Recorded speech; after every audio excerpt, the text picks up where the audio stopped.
La famille, j'espère que vous allez très bien et je suis très content de vous retrouver sur la chaîne pour cette nouvelle vidéo avant match Real Madrid-Celta Vigo, match de Liga qui se jouera au Bernabéu. Mais aujourd'hui, on va pas parler que de l'avant-match, on va voir aussi quelques informations du côté du Real Madrid, quelques actualités et il y a pas mal de tensions dans cette équipe du Real Madrid. Comme quoi Rodrigo, il est out pour le match de demain les amis. Alors qu'on sait tous que Rodrigo, il n'est pas blessé, on est au courant des tensions qu'il y a entre Rodrigo et la direction du Real Madrid. Donc voilà, on va voir tout cela. N'hésitez pas à donner vos avis dans les commentaires. Et après, on va rentrer dans l'avant-match où dans un premier temps, on va voir le contexte du match. On va parler de l'adversaire Celta Vigo qui est actuellement 7e du classement en Liga. On va parler du Real Madrid qui doit jouer. Je vous donnerai mon 11. Le 11 qui pour moi doit aligner Carlo Ancelotti pour battre ce match. Et comme d'habitude, on va terminer avec la partie pronostic. N'hésitez pas à donner vos avis dans les commentaires, c'est très important. Le petit pouce bleu pour le référencement. Abonnez-vous si ce n'est pas encore fait. On est parti pour cette nouvelle vidéo. Let's go!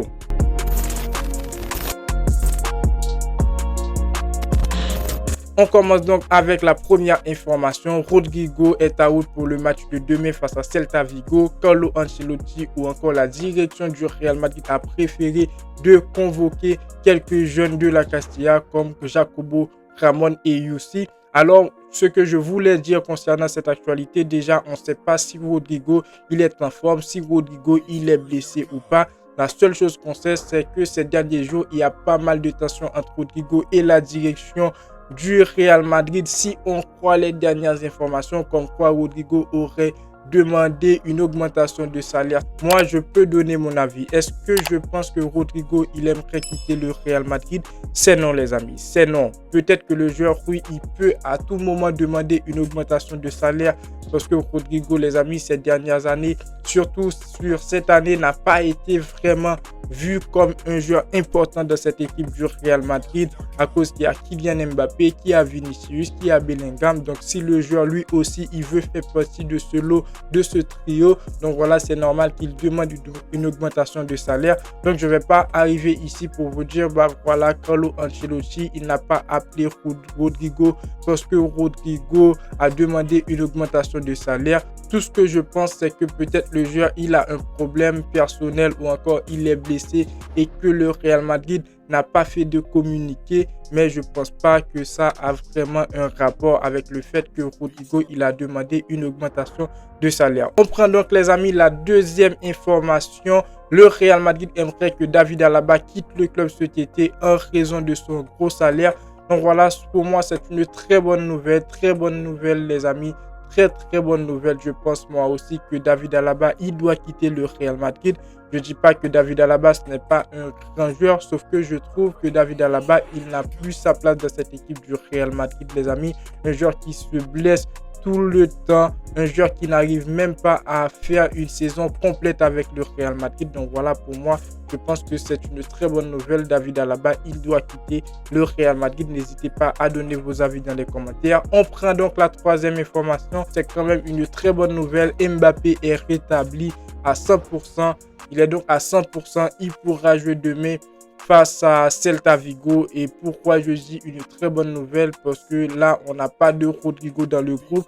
Donc, je pense que Kylian Mbappé, il sera titulaire dans un 4-4-2 avec un Vinicius. Et j'espère qu'il va beaucoup apporter. Maintenant, on rentre dans le match, les amis. Le Real Madrid qui va affronter Celta Vigo. Le match sera donc au Bernabéu à 14h heure française. On commence directement avec le contexte du match. On a une équipe du Real Madrid actuellement qui est deuxième derrière le FC Barcelone.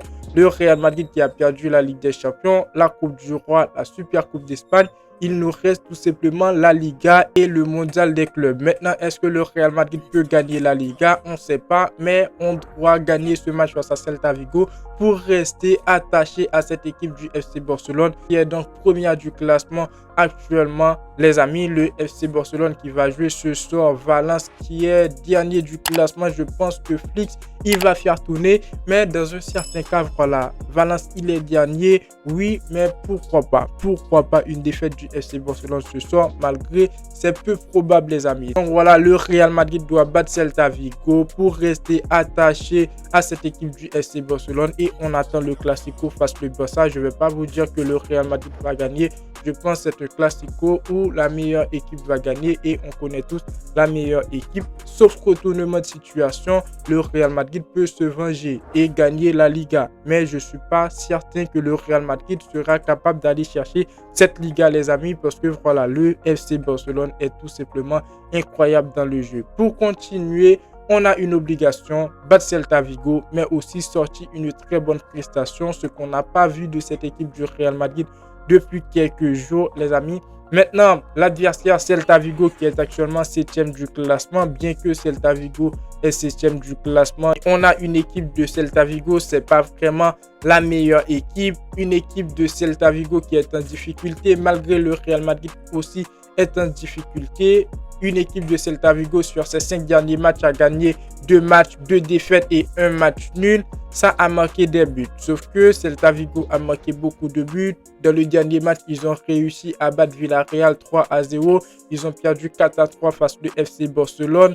Ils ont perdu face à Espanyol Barcelone 2-0. Du côté du Real Madrid, les amis, on a une équipe du Real Madrid sur ses 5 derniers matchs qui a fait 2 défaites et 3 victoires. La défaite face au FC Barcelone 3-2 et la défaite face à Arsenal en Ligue des Champions. Victoire face à Getafe, victoire face à Bilbao. Sauf que le Real Madrid, contrairement à cette équipe de Celta Vigo, ne marque pas beaucoup de buts. Donc voilà, ce serait un match, pour moi, je dis facile pour le Real Madrid.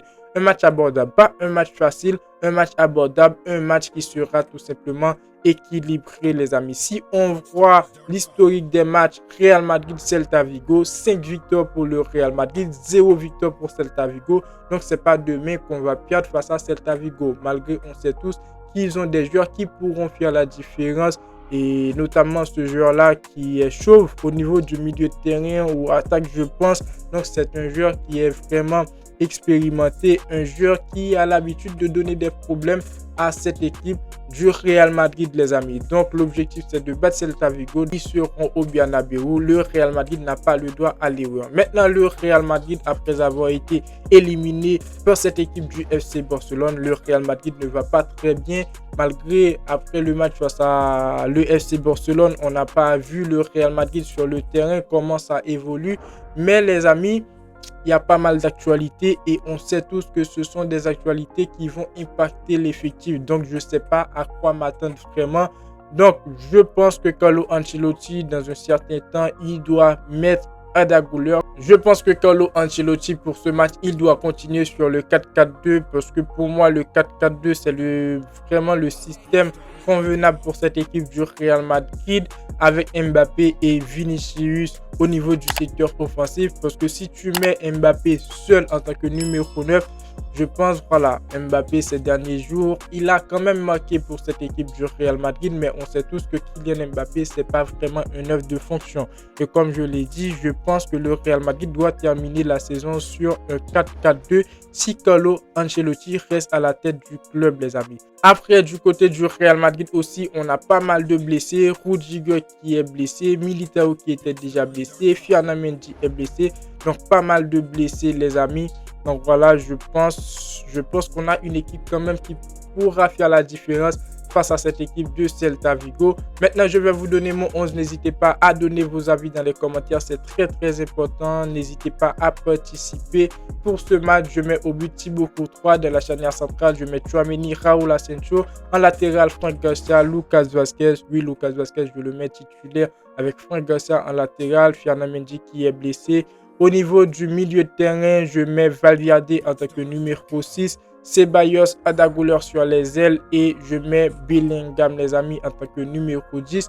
Et dans le secteur offensif, je mets Vinicius, Kylian Mbappé. Donc voilà, pour moi, c'est ce système que je pense vraiment qui peut aller battre cette équipe de Celta Vigo dans un match au Bernabéu. Maintenant, pour la partie pronostic, je vois le Real Madrid réussir à gagner ce match. Difficile de dire que le Real Madrid va marquer 2 à 3 buts parce que vraiment dans les derniers matchs de Liga, le Real Madrid a gagné les matchs 1-0, tout ça. Mais pour ce match, je vois 2 buts de la part du Real Madrid, une équipe beaucoup plus motivée. 2-0, victoire du Real Madrid face à Celta Vigo. Donc voilà les amis pour la vidéo, n'hésitez pas à donner vos avis dans les commentaires, c'est très important. Le petit pouce bleu pour le référencement pour aider au développement de la chaîne. Et moi je vous dis à très bientôt pour une toute nouvelle vidéo. Ciao, ciao.